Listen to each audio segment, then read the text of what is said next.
Hello friends, welcome back to PCM world. तो यार अभी आप लोगों के इतने सारे कमेंट्स वगैरह आ रहे हैं कि भैया जो ऑनलाइन ट्रांसफर पोर्टल है वो कब तक लॉन्च होगा, जो हम ट्रांसफर है मतलब कब तक ले सकते हैं। तो उसके रिगार्डिंग तो देखो मैंने एक अलग से सेपरेट वीडियो बना रखी है जिसमें कि मैंने आपको सारी डिटेल्स एंड सारी कंडीशंस बताई है कि क्यों अभी जो ट्रांसफर पोर्टल है वो रिलीज नहीं हुआ है और वो कब तक रिलीज होगा। और वो जो वीडियो आपको मेरे चैनल के ऊपर देखने को मिल जाएगी। तो अगर मतलब आपने अभी तक वो वीडियो चेकआउट नहीं की है तो इस वीडियो के बाद में आप उसको जाके चेकआउट कर सकते हो, उसको वॉच कर सकते हो। या फिर यहाँ पे जो थ्री डॉट्स होते हैं उस पर क्लिक करोगे तो मोर फ्रॉम पीसीएम वर्ल्ड करके एक आई बटन आता है ना, उस पर क्लिक करोगे तो आपको वहाँ पे भी जो मेरी वो वीडियो है वो देखने को मिल जाएगी। बाकी आज की जो सी ये वाली वीडियो आप थंबनेल देखकर समझ ही गए होंगे, इसमें हम लोग बात करने वाले हैं ट्रांसफर रूल्स की, क्योंकि अभी हमारे डिपार्टमेंट में काफ़ी सारे जो बंदे हैं मतलब काफ़ी सारे जो कैंडिडेट्स हैं वो नए आए हैं, क्योंकि लास्ट वैकेंसी में साइकिल 5 की वैकेंसी में काफ़ी सारे कैंडिडेट्स की मतलब ज्वाइनिंग हुई है, वैकेंसी निकली थी। अभी उन लोगों को नहीं पता होगा कि हम लोग कब ट्रांसफ़र ले सकते हैं।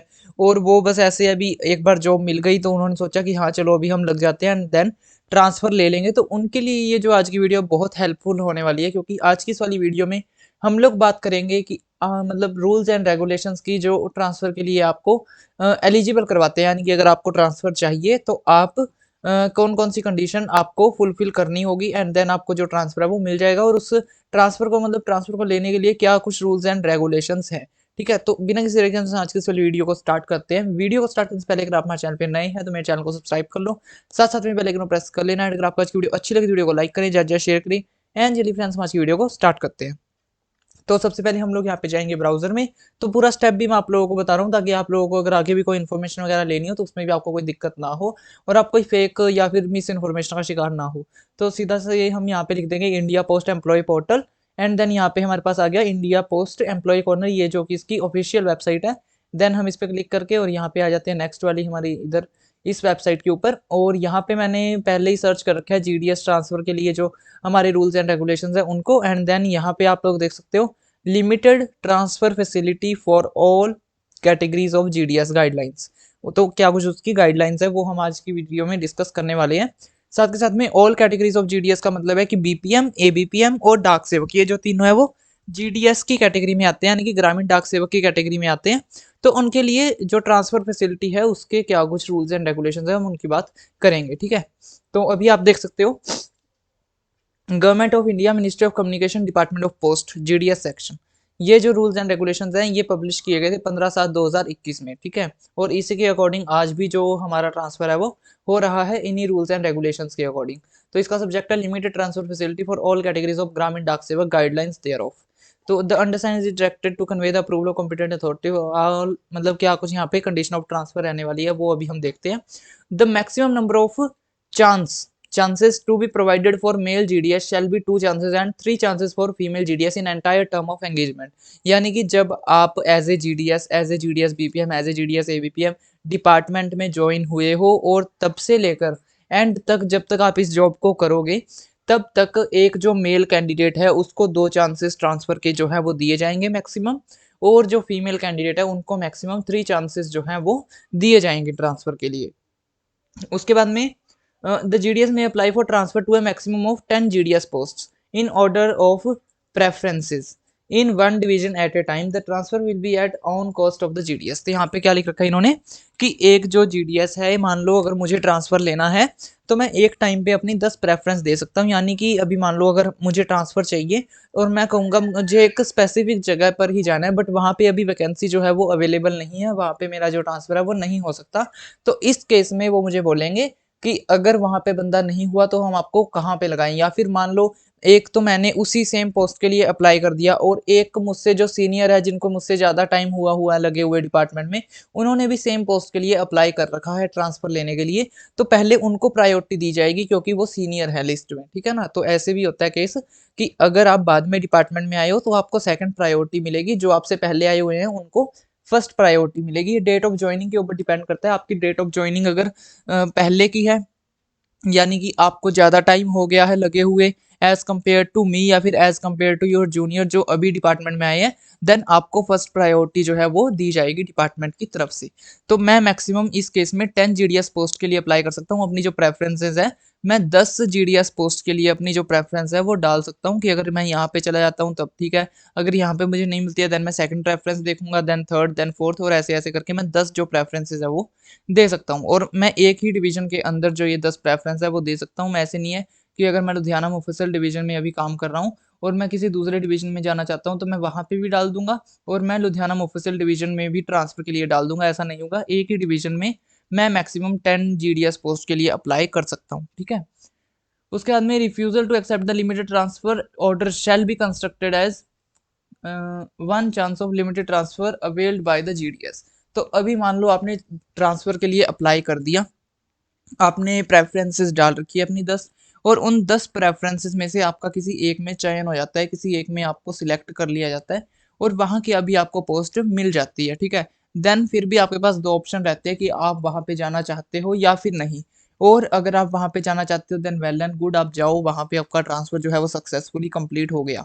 बट इन केस आपको जो मतलब आपने जो प्रेफरेंसेस डाली थी उसमें से एक ऐसी प्रेफरेंस को चूज कर लिया गया है डिपार्टमेंट की तरफ से जहां पे आप जाकर खुश नहीं हो और आप सोचते हो कि नहीं, उधर जाने से बेटर है कि मैं अभी इधर ही काम कर लेता हूँ या कर लेती हूँ, देन उस केस में आप रिफ्यूज करोगे कि मुझे यहाँ पे नहीं जाना है। बट फिर भी आपका जो एक ट्रांसफर का चांस है वो आपका माना जाएगा कि आपने एक अपना जो ट्रांसफर का चांस है वो अवेल कर लिया, क्योंकि वो आपकी 10 जो आपने प्रेफरेंस डाली थी उनमें से ही एक में आपको वहाँ पे चॉइस दी गई, बट आपको मतलब आप नहीं जाना चाहते वहाँ पे, देन आपका माना जाएगा कि आपने एक अपना जो चांस है वो अवेल कर लिया ट्रांसफर का, एंड देन आपके पास जितने भी हुए मतलब जितने भी बचे थे उसमें से एक आपका लेस कर दिया जाएगा, ठीक है ना।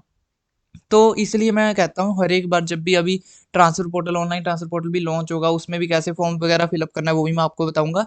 और साथ के साथ में मैं आप लोगों को बोलता हूँ कि जब भी प्रेफरेंस डालनी है तो प्रेफरेंस सिर्फ और सिर्फ उतनी डालो जितने की ज़रूरत हो। यानी कि अगर आप 100% श्योर हो कि मैं यहाँ पे जाना चाहता हूँ देन आप फर्स्ट वाली में डाल दो। उसके बाद में आप सेकंड वाली पे भी जब 100% श्योर हो ना कि हाँ मुझे मिल जाएगी तो मैं यहाँ पे चला जाऊँगा, पक्की बात है, तभी आप सेकंड प्रेफरेंस डालो। अदरवाइज़ आपको वहाँ पे कोई ऐसा रूल नहीं है कि आपको 10 की 10 ही प्रेफरेंस वहाँ पे फिलअप करनी पड़ेगी, उसके बगैर आपका फॉर्म सबमिट नहीं होगा। नहीं, अगर आप सिर्फ एक प्रेफरेंस डालोगे तब भी आपका फॉर्म सबमिट हो जाएगा और आप ऐसी परेशानी से बच जाओगे जहाँ पे कि ऐसा होता है आपने फर्स्ट प्रेफरेंस डाल दिया कि यहाँ पे 100% मैं जाना चाहता हूँ, और 10वीं आपकी प्रेफरेंस कुछ ऐसी होगी, यार यहाँ पे मैं जाना तो नहीं चाहता बट कोई बात नहीं अभी डाल देता हूँ फिलअप करने के लिए फॉर्म। एंड देन अगर आपका लास्ट मोमेंट पे वो 10वीं जो सी आपकी प्रेफरेंस है अगर वहाँ पे सिलेक्शन हो जाता है देन आप वहाँ पे जाना भी नहीं चाहते, और अगर आपने रिफ्यूज़ कर दिया तब भी आपका एक चांस जो है वो वेस्ट हो जाएगा। तो इसलिए कम से कम प्रेफरेंस डालो और सिर्फ उतने जितने जहाँ पे आप जाना चाहते हो। और यहाँ पे लिख रखा है कि जब मतलब आपने सबमिट कर दी अपनी एप्लीकेशन ऑनलाइन ट्रांसफर पोर्टल के लिए या फिर ट्रांसफर लेने के लिए, देन आपके पास 15 दिन का टाइम रहता है कि आप उस अपनी एप्लीकेशन को विड्रॉ भी कर सकते हो 15 दिन के अंदर अंदर। बट 15 दिन के बाद उसका कुछ नहीं हो सकता एंड वो मतलब फाइनली सबमिट हो जाती है, ठीक है ना, आपकी एप्लीकेशन। उसके बाद में ट्रांसफर रिक्वेस्ट में भी submitted any time during the year, however the GDS should have completed minimum engagement period of 1 year from the date of regular engagement on GDS post on the date of transfer request। तो 1 साल के अंदर आप कभी भी request के लिए apply कर सकते हो। ये तब तक वैलिड था जब तक ऑनलाइन ट्रांसफर पोर्टल जो है वो लॉन्च नहीं हुआ था, बट अभी ऑनलाइन ट्रांसफर पोर्टल जो है वो लॉन्च हो चुका है। तो जब भी ट्रांसफर पोर्टल आएगा, ऑनलाइन ट्रांसफर पोर्टल आएगा, ओनली आप तभी अप्लाई कर सकते हो, अदरवाइज आप अप्लाई नहीं कर सकते हो। और आप कब अप्लाई कर सकते हो, जब आपको मिनिमम 1 साल कंप्लीट हो गया है from the date of your joining. तो अभी मान लो जैसे कि मैं अगस्त 2022 में लगा था, तो मैं अगस्त 2023 में मुझे 1 साल कंप्लीट हो गया तो मैं उसके बाद में ही अप्लाई कर सकता हूँ, उससे पहले मैं अप्लाई नहीं कर सकता। उसके बाद में अगर आप कहते हो कि मैं इधर लगा हुआ हूँ, मेरा फ्रेंड किसी दूसरी जगह पे लगा हुआ है और हम दोनों म्यूचुअल ट्रांसफ़र चाहते हैं, यानी कि आप अपने फ्रेंड वाली जगह पे जाना चाहते हो और आपका जो फ्रेंड है वो आपकी जगह पे आना चाहता है, तो उसको हम बोलते हैं म्यूचुअल ट्रांसफ़र फैसिलिटी।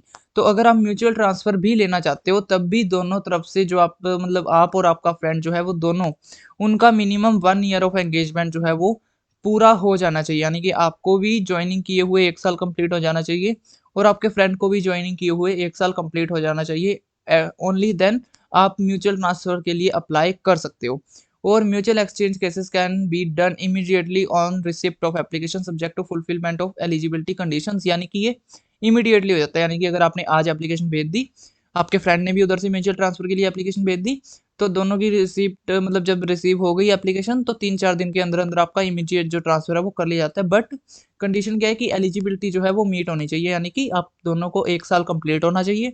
और ये जो म्यूचुअल ट्रांसफ़र है, इसके लिए कोई भी ऑनलाइन ट्रांसफ़र पोर्टल अभी लॉन्च नहीं हुआ है, तो ये आप ऑफ़लाइन डाल सकते हो। जो मतलब एप्लीकेशन कैसे लिखनी होती है, वो आपको मैं अभी आगे एनेक्स्चर में दिखाने वाला हूँ, वीडियो में आगे चल के। वो आप पूरा कंप्लीट फॉर्म भर के अपनी तरफ से और अपने फ्रेंड की तरफ से भिजवा दो, एंड देन वो आप साल में कभी भी अप्लाई कर सकते हो। उसके लिए कोई आपको ऑनलाइन वगैरह वाले के लिए वेट करने की ज़रूरत नहीं है।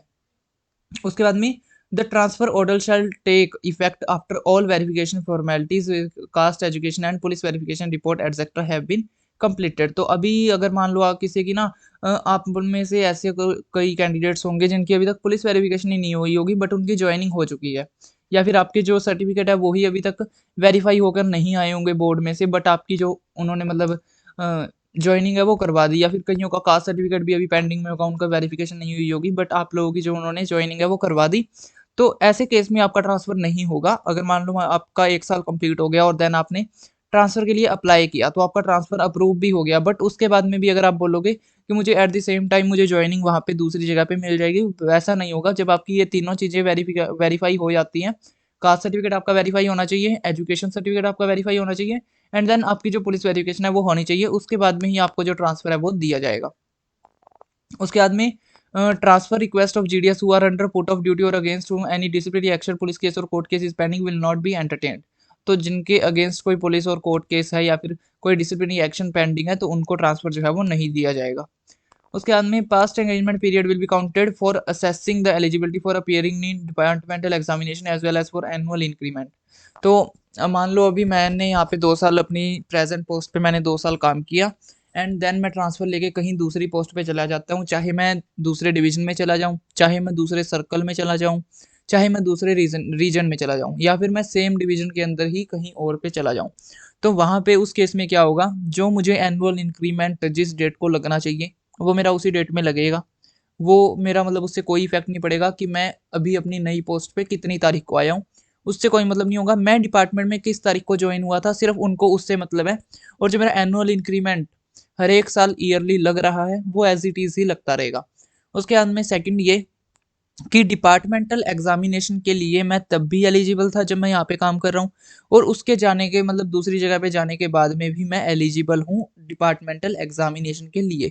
तो अभी आपके मन में ये जैसे कि ये डाउट होगा ना कि अभी मैंने यहाँ पे 3 साल काम कर लिया, अभी अगर मैं ट्रांसफ़र ले लूँगा कहीं और, तो वहाँ पे जाते ही क्या मुझे एग्ज़ाम में बैठने देंगे? तो हाँ, बिल्कुल, क्योंकि आपको डिपार्टमेंट में आए हुए, आपको as a GDS BPM, as a GDS ABPM join किए हुए आपको 3 साल कंप्लीट अगर हो गए हैं, फिर चाहे कहीं पर भी हो, चाहे आपने 1 साल कहीं और लगाया, 2 साल कहीं और लगाए, या कोई भी केस है, बस आपको डिपार्टमेंट में आए हुए जब 3 साल कंप्लीट हो गए, तो आप डिपार्टमेंटल एग्ज़ाम के लिए एलिजिबल हो, एंड देन आप डिपार्टमेंटल एग्ज़ाम जो है वो दे सकते हो। और साथ के साथ में आपको जो भी एनुअल इंक्रीमेंट जिस हिसाब से भी लग रहा है, वो आपको उसी हिसाब से लगता रहेगा। ठीक है ना?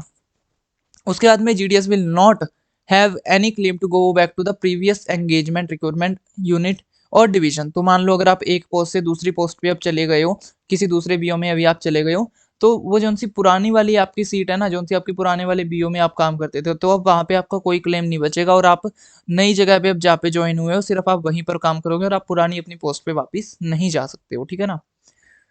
उसके बाद में however, this would not act as a bar for applying to that old unit under the provisions of this office memorandum. Not act as a bar. हाँ, तो यहाँ पे है कि मान लो अभी आपने ट्रांसफ़र ले लिया, आप नई जगह पे चले गए, बट आपको वहाँ पे अच्छा नहीं लगा, तो आप पुरानी पोस्ट पे दोबारा वापस आ सकते हो, बट कैसे? यही दोबारा ट्रांसफ़र के लिए अप्लाई करके। ठीक है ना? तो मतलब आपने एक चांस पहले गवा दिया, एक चांस आपका पहले हो गया, अभी आप दोबारा अगर उस पोस्ट पे आओगे तो एक चांस दोबारा आपका लगेगा। अब ऐसे नहीं है कि मैं ये वाला अपना ट्रांसफ़र कैंसल करवा देता हूँ और पुरानी पोस्ट पे वापस चला जाता हूँ, ऐसे नहीं होगा, आपको दोबारा से ट्रांसफ़र लेना पड़ेगा। उसके बाद में when a GDS is transferred at his own request and the transfer is approved by the competent authority, he should have to rank junior in the seniority list of new unit to all the GDS of that unit who exist in the seniority list on the date of which he joins the new unit, except in case of transfer within the same engagement recruitment sub division unit division. तो मान लो अभी मैं लुधियाना मुफस्सिल में जैसे काम कर रहा हूँ, और मैं लुधियाना मुफस्सिल के अंदर अंदर ही कहीं और बीओ में जाना चाहता हूँ, तब मेरा जो रैंक है, जो मेरा अभी रैंक है वो सेम रहेगा।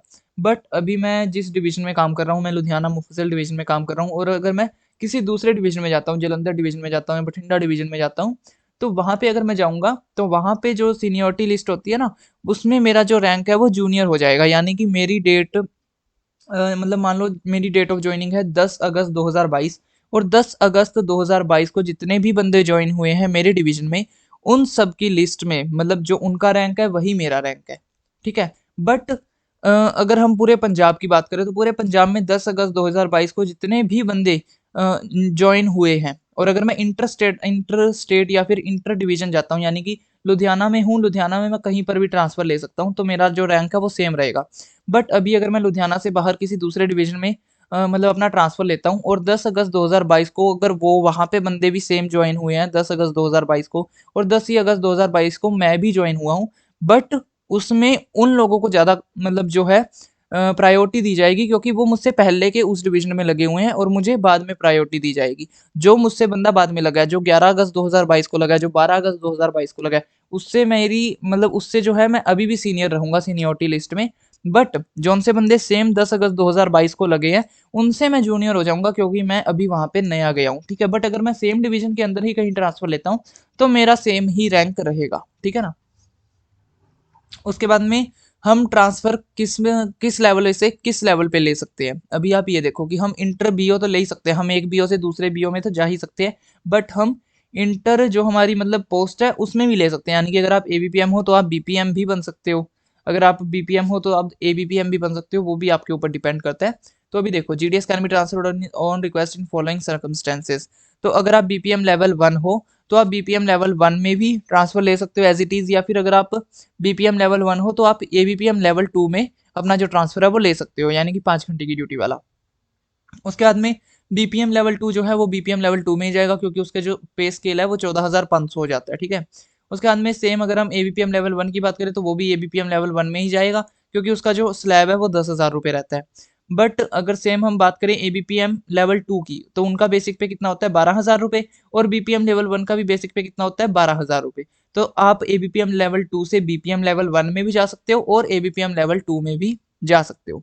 तो मतलब यहाँ पे ना बेसिक पे देखते हैं, अगर आपका बेसिक पे 10,000 है तो आप सेम ही पोस्ट पे जा सकते हो। अगर आपका बेसिक पे 12,000 है, तो बीपीएम का भी 12,000 है, एबीपीएम लेवल 2 का भी 12,000 है, तो आप इन दोनों में से किसी पे भी जा सकते हो। उसके बाद में जो बीपीएम लेवल 2 का 14,500 है, वो बीपीएम लेवल 2 का ही हो, तो आप सिर्फ उसी में जा सकते हो, ठीक है ना। उसके बाद में जो अगर आप एबीपीएम हो या फिर डाक सेवक हो, तो आप आरएमएस में भी जा सकते हो, और वहाँ पे भी आप सेम एबीपीएम या डाक सेवक ऐसे जा सकते हो। आरएमएस में जो रेलवे मेल सर्विसेज होती है वहाँ पे जा सकते हो। उसके बाद में अगर कोई डाक सेवक है जो आरएमएस में काम कर रहा है, तो वो अपनी पोस्टल सर्विसेज में भी आ सकते हैं, यानी कि वो किसी ब्रांच ऑफिस में भी आके काम कर सकता है, या सब ऑफिस में भी आके काम कर सकता है। Okay, then there will be not any drop in TRC slab on account of a GDS request, and numbers of increment earned by the GDS will be retained। तो आपकी जितनी भी मतलब इंक्रीमेंट लगा हुआ है, आपकी जितनी भी बेसिक पे अब आ रही है वो सेम ही रहेगी ट्रांसफर के बाद में भी, तो आपको उस चीज़ की कोई दिक्कत लेने की बात नहीं है। तो यहाँ पे अभी थोड़ी बात कर लेते हैं, ये जैसे हमारे मतलब की तो चलो बात नहीं है, बट फिर भी थोड़ी नॉलेज होनी चाहिए कि अगर आपको विद इन डिवीजन अगर आपको ट्रांसफर लेना है, तो डिविजनल हेड जो होते हैं, जो सुप्रीटेंडेंट है, वो आपका डिवीजन अप्रूव करेंगे। अगर आपको एक ही डिवीजन के मतलब डिवीजन से बाहर लेना है, बट सेम रीजन में लेना है, रीजन क्या, अब जैसे हमारा लुधियाना वाला रीजन है, तो ये थोड़ा आई थिंक वेस्ट पता नहीं मतलब ऐसे कुछ ना हमारी रीजन पड़ती है, तो इस रीजन में पड़ जाता है।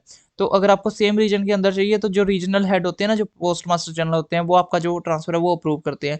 बट अगर आपको डिवीजन से बाहर बट इंटर सर्कल में मतलब सर्कल के अंदर अंदर ही लेना है, तो आपका जो सीपीएमजी होता है वो आपका ट्रांसफर के लिए अप्रूव करेगा। बट अगर आपको आउटसाइड सर्कल लेना है, यानी कि आपको पंजाब से हरियाणा या किसी दूसरे सर्कल में जाना है, देन दोनों जो सर्कल्स के हेड ऑफ द सर्कल्स हैं, जो सीपीएमजीज हैं दोनों सर्कल के, वो आपका जो ट्रांसफर है वो अप्रूव करेंगे।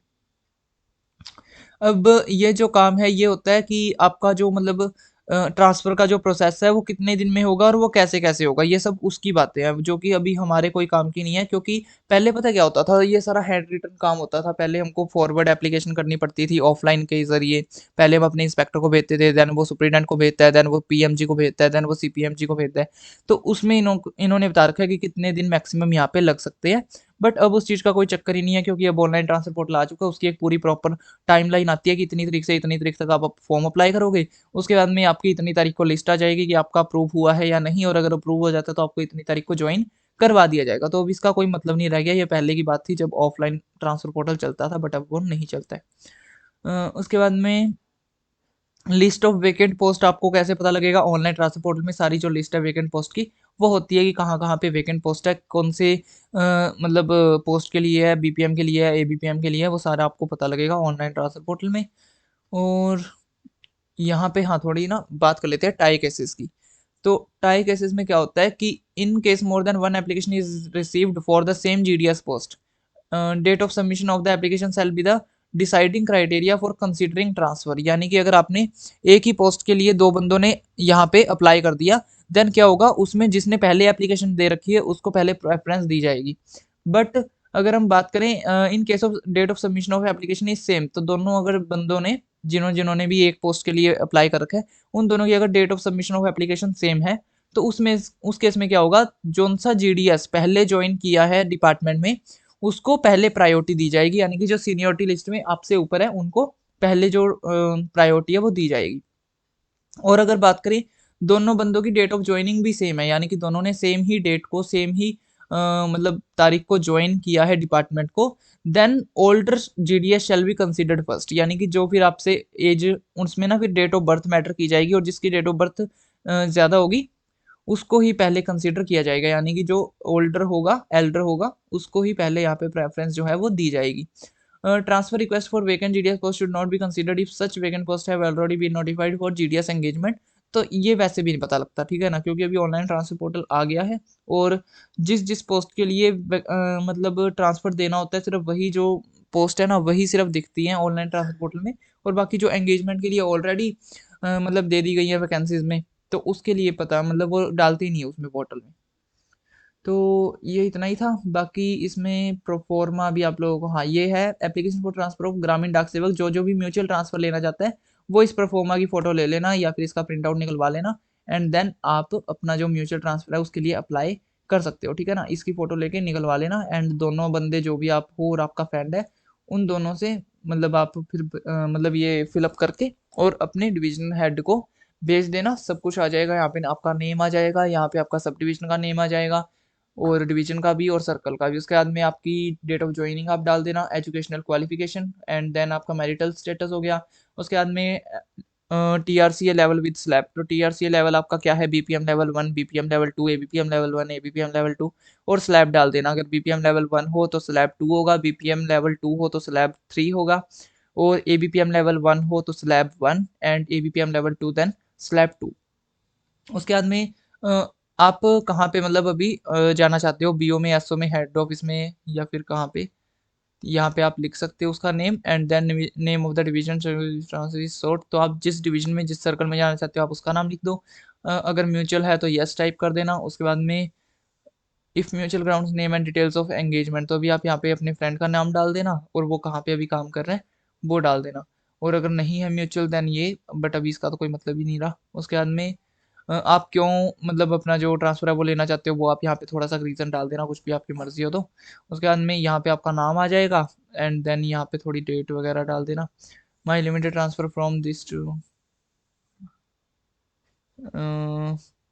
हाँ बस यहाँ पे कुछ नहीं आपको डालना, क्योंकि अगर आपने पहले कभी लिया है ट्रांसफ़र देन आपको यहाँ पे डालना है, अदरवाइज़ आपको नहीं डालना है। देन बस आप यहाँ पे अपने जो साइन कर देना, एंड यहाँ पे बस आपको कुछ नहीं डालना है। यहाँ पे आपके जो head of the engagement unit division है, जो आपके एसएसपीओ है, वो फिर देखेंगे, एंड देन यहाँ पे साइन वगैरह करके आपकी जो ये जो लिस्ट है, मतलब ये जो आपकी एप्लीकेशन है, इसको आगे भेज देंगे, ठीक है। तो यही थे रूल्स एंड रेगुलेशंस ट्रांसफ़र के लिए। बाकी अगर आपके मन में और भी कोई डाउट वगैरह हो, या अगर आपने कुछ मुझसे पूछना हो, देन आप मुझे कमेंट सेक्शन में पूछ सकते हो। बाकी आज की वीडियो फ्रेंड्स हम लोग इतना ही रखते हैं। अगर आपको आज की वीडियो अच्छी लगी, वीडियो को लाइक करें, ज़्यादा शेयर करें, एंड अगर आपने अब तक मेरे चैनल को सब्सक्राइब नहीं किया है तो मेरे चैनल को सब्सक्राइब कर लो, साथ में बेल आइकन को प्रेस कर लेना। मैं आप लोगों से मिलता हूँ नेक्स्ट वीडियो में। Thanks for watching.